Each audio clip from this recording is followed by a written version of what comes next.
पंजाब में पीटीआई अरकान बहाल करो वरना खैबर पख्तूनख्वा में उनके अरकान मुअत्तल करेंगे। वजीर आला अली अमीन गंडापुर का रायवंड में पार्लिमानी पार्टी इजलास से खिताब। इजलास में पीटीआई, केपी और पंजाब की पार्लिमानी पार्टियां शरीक।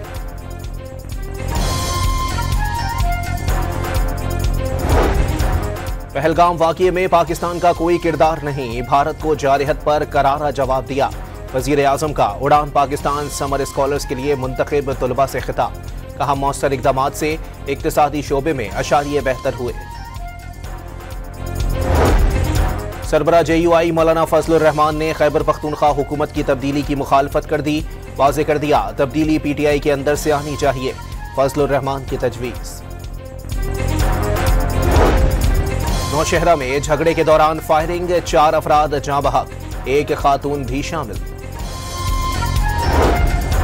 बहावलपुर में भावलनगर रोड पर मुसाफिर बस की कार को टक्कर, 3 अफराद जाँ बहक, 5 जख्मी हो गए। और पावर डिवीजन ने पीक आवर्स के दौरानिये में इजाफे की खबरों की तरदीद कर दी। मॉर्निंग आवर्स की पीक आवर्स में शमूलियत की खबरें गलत और गुमराह कुन करार।